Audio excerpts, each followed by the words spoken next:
आपके चेहरे पर मुस्कुराहट देखकर अच्छा लग रहा है मुझे। साथ नाश्ता करना अच्छा साबित हुआ हमारा। बिल्कुल ठीक कह रही हो तुम। और उमर भी घर वापस आ गया है। मैं अब मुतमईन हूँ, अगरचे दिल में घबराहट है थोड़ी सी। डॉक्टर ने कहा नहीं कि खतरा टल गया है? कहा था, लेकिन उमर मेरे बेटे जैसा है। परेशान मत हो, सब ठीक हो जाएगा। तुमने भी बहुत परेशानी उठाई, बहुत शुक्रिया मेरा साथ देने के लिए। मैं हर हाल में आपके साथ हूँ, क्यों फिक्र कर रहे हैं? इंशाल्लाह जिंदगी फिर नॉर्मल हो जाएगी। इंशाल्लाह। मेरे ख्याल से अब आप तलाक की कार्रवाई शुरू कर सकते हैं। हाँ हाँ, मुझे भी ऑफिस जाना है। काफी टाइम से वहाँ नहीं किया, बहुत सारा काम पेंडिंग पड़ा है और वुकला से भी मुलाकात करनी है।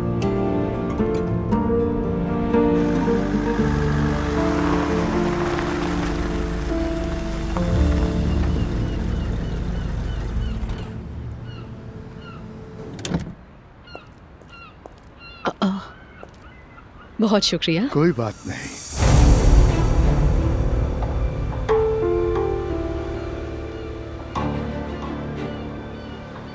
कहो तो मैं तुम्हारे साथ आ सकता हूँ। नहीं, जरूरत नहीं, मैं देख लूंगी, आप जा सकते हैं। तुम्हें यकीन है? बिल्कुल है।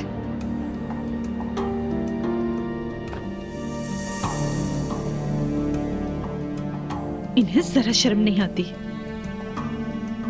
अल्लाह इन्हें हिदायत नसीब फरमाए। तुम्हें जरा शर्म नहीं आई? यहाँ आने की जुर्रत कैसे की? मम्मी प्लीज चुप हो जाइए। इसमें शर्म की कौन सी बात है मॉम?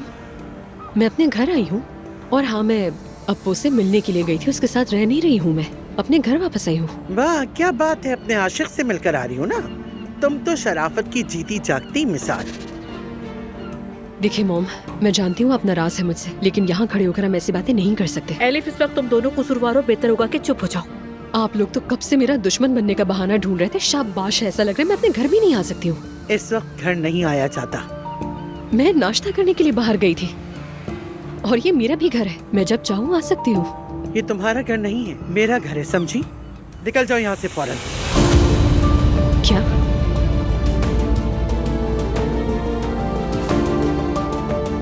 सही सुनो, मुझ पर रोक डालने की कोशिश ना करो। अपना सामान बांधो, 2 दिन के अंदर निकल जाओ। उसी आदमी के पास चली जाओ। चलो जरा, वरना मैं बेहोश हो जाऊंगी। चलो यहाँ से। लेकिन मॉम,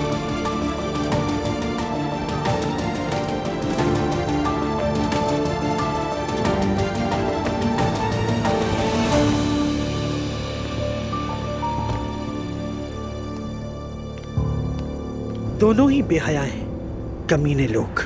मम्मी आप बिल्कुल ठीक है, लेकिन ये गलत कर रही हैं। मैं गलत कर रही हूँ ज़ैनब? क्या तुमने उन्हें नहीं देखा? ऐसे बिहेव कर रहे हैं जैसे उन्होंने कुछ भी गलत ना किया हो। लेकिन उसे घर से निकाल देना ये कहाँ की अक्लमंदी है? पता नहीं, बस गुस्से में मुझसे निकल गया। ऐसे तो नहीं कि मैं वाकई निकाल रही हूँ, लेकिन उन्होंने मुझे पागल कर दिया है, दिमाग खराब कर दिया है मेरा। लेकिन ये तो सोचे, अगर वो गुस्से में अपना सामान बंद कर चली गई तो फिर क्या होगा? एक ना एक दिन तो ये होना ही है। मम्मी आप ये सही नहीं कर रही। आप उसे मजीद अब्दुल्ला साहब की तरफ धकेल रही हैं इस तरह। प्लीज ऐसा मत कीजिए, उसे मजबूर कर रही हैं। ठीक है आप नाराज हैं, कतई ताल्लुक कीजिए, गुस्सा करें, लेकिन ये तरीका गलत है आपका। नाराजगी रखिए अपनी, लेकिन इस तरह से नहीं। वो आपकी अपनी बेटी है और मेरी बहन भी है। मुझे उम्मीद है एक दिन वो अपनी गलती मान लेगी। खुदारा उसकी वापसी के तमाम रास्ते बंद ना कीजिए आप। जब मैंने उन दोनों को साथ देखा, मेरा खून खौल उठा। आप जरूर ठीक है, लेकिन अपनी तबीयत का भी ख्याल कीजिए प्लीज। ठीक है बेटा। पता नहीं मेरी जान ये लोग छोड़ क्यों नहीं देते। लगता है मैंने गुनाह कर दिया है कोई।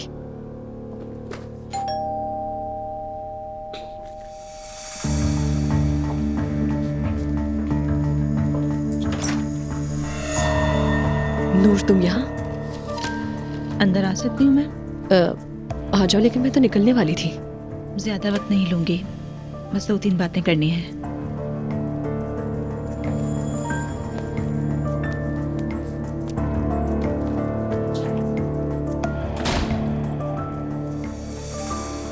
मेरा ख्याल है कि तुम भी यहाँ मुझे बातें सुनाने के लिए आई हो। एलिफ, मैं तो मोहब्बत और जज्बात समझने वाली हूँ।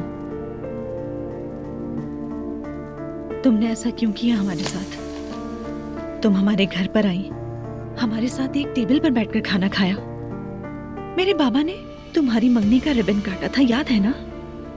तुम्हारी भांजी हमारी बहू है और मैंने तुम्हें अपनी दोस्त समझा। क्या हम लोग इस सुलूक के मुस्तहिक थे? नूर मेरी जान, मुझे भी इस सूरत हाल पर फख्र नहीं है। जो कुछ हुआ है उसमें मैं किसी को तकलीफ नहीं देना चाहती थी, और अब कुछ नहीं किया जा सकता। जो हो गया सो हो गया। मैंने भी बहुत दुख उठाए हैं। क्या तुम समझती हो कि मैं नहीं रोई या मुझे तकलीफ नहीं हो रही है? सबसे बताओ। एलिफ, इससे कोई फर्क नहीं पड़ता कि तुम्हें दुख हुआ है या नहीं।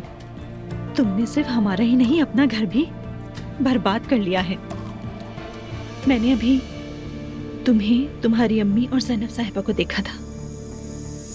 तो क्या तुम खिड़की पर खड़ी हमें देख रही थी? मुझे जरूरत नहीं कि तुम्हारी जासूसी करती फिरूं। तुमने हमारा ना सोचा तो कम से कम अपने बारे में ही सोच लेती। या तुम्हें भी यही लगता है कि ये सब कुछ मैंने अकेले किया है? तुम सब मेरे ही पीछे हाथ धोकर पड़ गए हो। तुम बाबा से जाकर क्यों नहीं पूछती अपने? एलिफ, अगर तुमने इतना बढ़ावा ना दिया होता उन्हें तो बाबा कभी इतना आगे ना बढ़ पाते। हाँ, पुराने जमाने की औरतों की तरह तुमने भी सारा इल्जाम मुझ पर डाल दिया। यार नूर, तुमने भी तो अपनी पसंद के लिए कितना कुछ बर्दाश्त किया था। तुम्हारे वालिदैन ने भी एक्सेप्ट नहीं किया था, जिसकी वजह से तुम घर छोड़कर चली गई थी और मैंने साथ दिया था तुम्हारा। जानती हूँ, अल्लाह तुम्हें इसकी जज़ा देगा। तुमने मेरी जान बचाई थी। तुम्हारी वजह से मुझे नई जिंदगी मिली।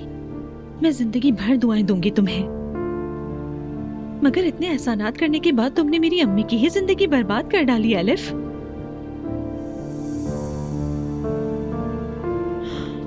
देखो, तुम्हारे बाबा को बहकाने वाली मैं नहीं हूँ। कुछ बातें हैं जो तुम नहीं जानती। मैं सब जानती हूँ। जब मैं तुम्हारे साथ थी, मेरे बाबा तुम्हारे घर आए थे। उन्होंने कहा कि वो तुमसे मोहब्बत करते हैं। ये सब बातें मैंने खुद सुनी है। क्या? जी हाँ, मैंने बाबा से भी बात की और बाबा ने मुझे यकीन दिलाया कि सब कुछ खत्म हो चुका है। मैंने तुम पर भरोसा किया। मैंने सोचा भी नहीं था कि तुम इस हद तक गिर जाओगी। अच्छा ठीक है यार, जब तुमने सब सुन ही लिया था तो तुम्हें मालूम होना चाहिए था मैं अकेली नहीं हूँ इसमें। बल्कि तुम्हारे बाबा तो खुद मेरे पास आए थे। उन्होंने मुझसे कहा कि वो तलाक लेकर मुझसे शादी करेंगे। तुम्हें मना करना चाहिए था एलिफ, कहना चाहिए था कि ये पॉसिबल नहीं है। लेकिन क्यों? किस लिए? जो मर्द अपने पीछे छोड़े रिश्तों का खुद ख्याल नहीं कर रहा, यानी अपने बीवी और बच्चों का नहीं सोच रहा, तो मैं कौन होती उस बारे में सोचने वाली? मुझे पता असल में क्या हो रहा है। मैं बताती हूँ तुम्हें। तुम सब औरत के दुश्मन हो। औरत हमेशा बुरी, हमेशा घर उजाड़ने वाली, हमेशा बहकाने वाली रहेगी तुम लोगों की नजरों में। बस यही सच है। अगर एक मर्द अपने घर को तबाह नहीं करना चाहता तो कोई भी नहीं कर सकता। अगर मर्द के दिल में लालच है तो वो जरूर बहकेगा, और बहकता वही है जो बहकना चाहता है, ठीक है ना? इसीलिए मुझे अपनी ऐसी बातों से परेशान मत करो। मैं पहले ही तंग हूँ। अब तुम भी जाओ क्योंकि मुझे भी कहीं जाना है। मेरी बात खत्म नहीं हुई है। तो फिर बाकी की बात तुम अपने बाबा से जाकर करो तो बेहतर है।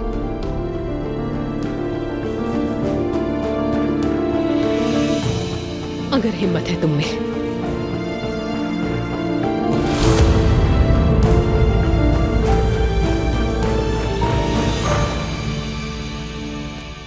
वाह भाई, विटामिन्स लिए जा रहे हैं। हाँ, इतने विटामिन्स ले रहा हूँ, इतने विटामिन्स ले रहा हूँ कि कुछ दिनों में हल्क बन जाऊंगा। चलें देखते हैं क्या होता है। मैं जरा कोचिंग जा रहा था अपनी छुट्टियां बढ़वाने के लिए, सोचा बता दूं आपको। क्यों बढ़ा रहे हो? ताकि आपका ख्याल रख सकूं मैं बाबा। बेटा, मुझे बीमार की तरह ट्रीट किया जा रहा है, मुझे अच्छा नहीं लगता। ये तो करना होगा बर्दाश्त। अब एतराज नहीं चलेगा, ठीक है? मैं आ रहा हूँ थोड़ी देर में। ठीक है बेटा, तुम अपना काम करो, मेरी फिक्र ना करो, मैं बिल्कुल ठीक हूँ। ठीक है बाबा। बेटा, जरा वहां से मेरा फोन पकड़ा दो। सिर्फ थोड़ी देर इस्तेमाल करेंगे, ओके? क्या मैं कोई बच्चा हूँ? लाओ दो मुझे। पागल है बिल्कुल।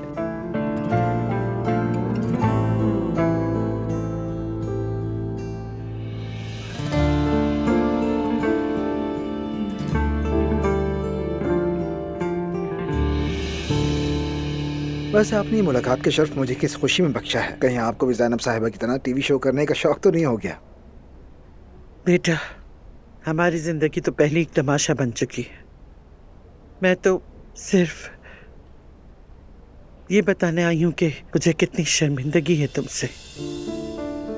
अरे ये तो वाकई दिलचस्प सूरत हाल है। अच्छा देखिए, मैं बरसों से चाहता था कि आप मुझे पसंद करें और चाहें, लेकिन चाहे जाने की सूरत हाल ऐसी हुई है, मैं बिल्कुल नहीं चाहता था। मैं वाकई शर्मिंदा हूँ, मैंने तुम्हारे साथ नाइंसाफी की। मुझे माफ कर दो बेटा। अरे आप यहाँ इतनी नदामत के साथ आई और अब यहाँ बैठकर शर्मिंदा हो रही हैं, और जब से यहाँ आई हैं माफ कर दो की रट लगाई हुई है। परेशान मत करें खुद को, ठीक है सुमैया साहबा? खास तौर पे मेरे लिए तो बिल्कुल नहीं। देखिए, मानता हूँ कि सदमा हुआ था, मगर जिंदगी हमेशा चलती रहती है। बिलाखिर हम बड़े लोग हैं।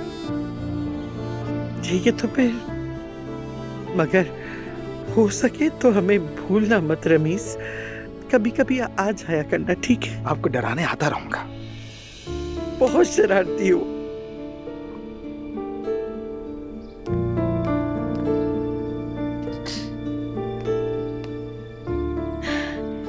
यहाँ क्या रखा है मैंने, जरा खोल के देखते हैं इसे।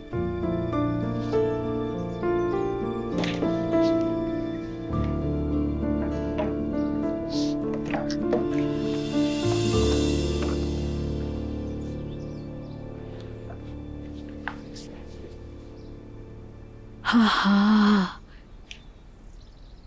अरे यहाँ तो ये रखा हुआ है। मैं तो भूल गई थी कि मेरी शादी का जोड़ा यहाँ रखा है।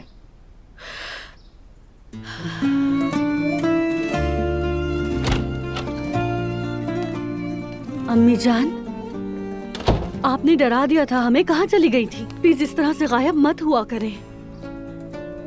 मैं तो यहाँ बस सफाई कर रही थी। ये क्या है? देखो इसे, मेरी शादी का जोड़ा। अम्मी जान, आप पे क्या गुजरी है समझ सकती हूँ मैं आप पे कुर्बान जाऊं। आप प्लीज इसे गलियों में पहनकर मत घूमिएगा। देखें, मैं जानती हूँ कि आपको इसका सदमा लगा है, लेकिन ये आप किसी को जाहिर मत करें, मैं आपकी जरूरत है। पागल मत बनो, मैं इसे पहनकर कहाँ जाऊंगी? सफाई के दौरान मुझे ये यहाँ रखा मिला। जरा इसकी खूबसूरती और इस पे हुआ काम तो देखो। क्या तुम्हें पता है कि मेरी मरहूमा वालिदा ने मोहल्ले के सबसे अच्छे दर्जी से सिलवाया था। ये कपड़ा भी बहुत खास है। देखो जरा, उस वक्त कमर कितनी पतली थी। जब भी फिटिंग के लिए जाती, दर्जी कमर से 1 इंच और कम कर देता। तो आप वजन कम कर रही थी? नहीं, ऐसा कुछ नहीं था। शादी की खुशी थी, दर्जी कहता था इस लड़की की शादी जल्दी कर दो, वरना शादी होने तक ये लड़की कहीं गायब भी ना हो जाए। यकीन नहीं आता अम्मी कि आपने 35 साल से ये जोड़ा संभाल के रखा हुआ है। मैं हैरान हूँ। शादी के वक्त इस नफीस जोड़े पर बहुत पैसे खर्च किए थे। वो मेरी जिंदगी का यादगार दिन था, मगर अंजाम बहुत बुरा हुआ। अम्मी जान सुनिए, लोग कहते हैं कि शादी का जोड़ा घर में नहीं रखना चाहिए, फिर आप इसे क्यों संभाल के रखी हुई हैं अब तक? लोग तो नहीं रखते इसे। ये सब सिर्फ बातें हैं। मैं अब्दुल्ला का रोज इंतजार करती थी, फिर हमारी जिंदगी में बच्चे आ गए। ओह अम्मी, आप इन चीजों से निकलिए। यकीन रखिए सब ठीक हो जाएगा। खुद को तकलीफ देना बंद करें। इस शादी के जोड़े को हटा दीजिए घर से। ये वैसे भी फैशन से बाहर हो चुका है। तुम्हें ये आजकल के दौर का नहीं लगता? जी हाँ। नाला, ये तो एक लाजवाल चीज है। जरा देखो तो इसे, देखो इस कपड़े की चमक तो देखो, कितना प्यारा लग रहा है। लाइए मुझे दिखाइए। ये तो बिल्कुल मेरे साइज का है। एक बार मुझे पहने तो दीजिए, फिर आप खुद फैसला कर लिएगा। पागलों वाली बातें मत करो, ये तुम्हें पूरा नहीं आएगा। तुम जरा खुद को तो देखो। ऐसे तो ना कहे अम्मी, मैं तो दुबली हूँ बहुत। एक बार देख लीजिए, फिर खुद मान जाएंगी। शायद फिर सोचेंगी कि देना है या नहीं।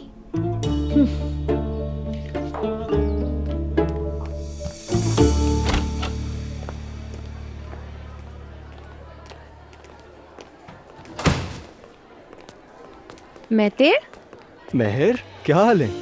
तुम्हें देख के बहुत अच्छा लगा। तुम्हारे बाबा भी ठीक हो गए, शुक्र है। शुक्र है, आज ही घर वापस आए। ठीक है, ये तो बहुत अच्छी बात है। तुम्हारा शुक्रिया। तो यानी तुम अपनी क्लासेस अब दोबारा शुरू कर रहे हो? वो दरअसल मैं अपनी छुट्टियां बढ़वाने के लिए आया था यहाँ पे। कुछ टाइम बाबा के साथ रहना चाहता हूँ। अरे यार, तो मतलब मिल नहीं सकेंगे हम? क्यों नहीं मिलेंगे, जरूर मिलेंगे यार। मेरा ख्याल है कि मेरी क्लास अभी खत्म हो गई है। तुम चाहो तो जिमिल को बुला लेते हैं, कॉफी पियेंगे, थोड़ा टाइम स्पेंड करेंगे। क्या कहते हो? आइडिया अच्छा है मगर रेडी हो, मैं चलते हैं।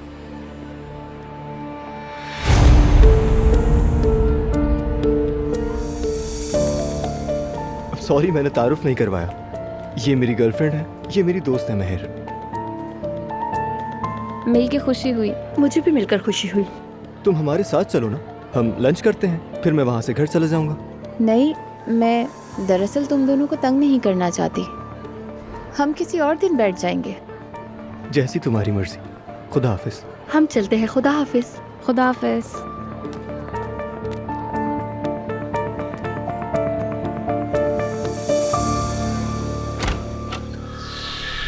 टाटा टाटा। लड़की, ये तुमने क्या किया? कैसी लग रही हूँ मैं? हाय, जानती हूँ बच्चे की पैदाइश के बाद मैं थोड़ी मोटी हो गई हूँ, लेकिन फिर भी अच्छी लग रही हूँ, है ना? नाइला, नाइला, अल्लाह तुम्हें खुश रखे। बहुत दिनों बाद तुमने अम्मी। हंसाया है मुझे। अल्लाह तुम्हें खुश रखे हमेशा। मैं बिल्कुल शहजादी लग रही हूँ। नाइला, तुमने तो मेरी हालत खराब कर दी है सांस आके। ये लोग तो बिल्कुल ही पागल हो गए। बिल्कुल आटे की बोरी लग रही है नाइला। कितना सुकून मिल रहा है। एक बात सच कहूँ तो ये तुम पे बिल्कुल भी अच्छा नहीं लग रहा। क्यों अम्मी? मुझ पे तो अच्छा लग रहा है। चलो अब जाओ, जल्दी उतारो इसे। बस बहुत तमाशा कर लिया तुमने। मैं उतार देती हूँ, मगर देख लेंगे जोड़ा मुझे ही देंगी, ठीक है? आखिर शादी का जोड़ा किसी बेवा की तरह क्यों संभाल रखा है? अच्छा अच्छा, चलो देखते हैं। ठीक है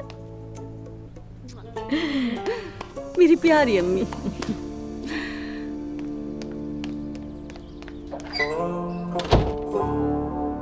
सर, इन कागजात पर मुझे सिग्नेचर चाहिए आपके। जरूर। नस्लिहान, वो एसोसिएशन की काम का क्या बना?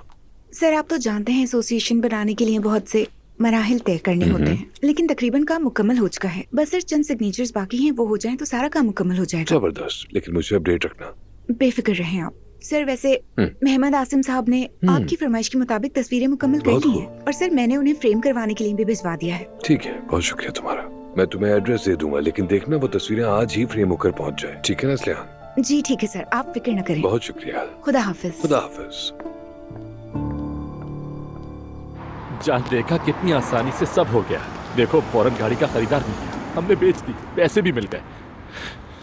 और अब पता है मेरा दिल क्या कह रहा है कि सब कुछ देखना अच्छा ही होगा इंशाल्लाह। इंशाल्लाह। तुम खुश हो ना? इसका क्या मतलब? सिर्फ मेरी खुशी ही क्यों, हम पार्टनर्स हैं। और मेरी जान, हम दोनों मिलकर ही तो ये काम करेंगे। देखो, जब हमारा ये कारोबार चल जाएगा तो फिर हम देखना बहुत तरक्की करेंगे। फिर हम बहुत सारी खूबसूरत जगहों पर जाएंगे। और मैंने रिसर्च की है, यहाँ की फ्रेंचाइज बहुत जल्दी तरक्की कर रही है। सब अच्छा होगा इंशाल्लाह। और हमने जो ये मतलब तुम्हारी गाड़ी बेची है ना, इसके बदले से बड़ी गाड़ी लेंगे इंशाल्लाह। मुझे गाड़ी की कोई परवाह नहीं है, मैं बस हमारे लिए सुकून चाहती हूँ। मेरी जान, बहुत शुक्रिया तुम्हारा। कई दिनों से घर नहीं आ सकी, तुम्हारे साथ टाइम स्पेंड नहीं कर सकी। मुझे अपनी अम्मी के साथ रहना पड़ा ना, इसके लिए मैं बहुत माजरत चाहती हूँ तुमसे। जान, इसके लिए मुआवजत की कोई जरूरत नहीं। आखिर तुम अपनी अम्मी को इस हालत में कैसे अकेला छोड़ देती? अब कैसी है वो? पहले से बेहतर है? नहीं रोहान, अगर थोड़ा सा समझ आए तो मैं घर वापस आ जाऊंगी। देखो, मुझसे नाराज मत होना। मेरी जान, इसकी फिक्र मत करो, मैं बिल्कुल ठीक हूँ। एक और बात भी कहना चाहती हूँ। हाँ, कहो ना। मुझे लगता है कि अब तुम्हें अलिफ के साथ काम नहीं करना चाहिए। क्या मतलब? मैं ये सिर्फ हमारे रिश्ते की भलाई के लिए कह रही हूँ। यानी इससे मामला तो और बिगड़ जाएंगे। मेरे बाबा ने अम्मी को अलिफ की खातिर छोड़ दिया। जब भी सोचती हूँ तो मेरा दिल कांप उठता है रोहान। इसीलिए कह रही हूँ, क्या तुम्हें लगता है कि इस सब के बाद भी तुम्हारा उसके साथ काम करना मुनासिब है? मेरी जान, काम अलग चीज है और दोस्ती अलग चीज है। तो क्या हर बार कोई मसला हो तो क्या हम जॉब छोड़ दें अपनी? सोचो जरा, अगर कल या परसों तुम्हारा और अलिफ का मामला ठीक हो गया तो क्या फिर तो मुझे कहोगी कि वापस जाओ? क्या इस सब के बाद भी मेरा और अलिफ का मामला कभी ठीक हो सकता है? मेरी अम्मी ने तो मुस्तफा भाई से कह दिया कि सुमैया साहिबा के साथ शिराकत खत्म करें। अगला नंबर हमारा होगा, मैं तो बस इसीलिए कह रही हूँ। मेरी जहाँ बुरा ना मानो, मगर ये तुम्हारे वालिदैन का मसला है, हमारा नहीं है, समझो इसे। प्लीज प्लीज हमें इसमें मत घसीटो। देखो, तुम मेरी जिंदगी की सबसे कीमती चीज हो, तुम जानती हो, तुम मेरी इकलौती हो, मगर हर बार सिर्फ इसलिए मैं हाँ नहीं कह सकता कि तुम्हारे वालिदैन नाराज हो जाएंगे। ऐसा नहीं होना चाहिए ना, समझो इस बात को।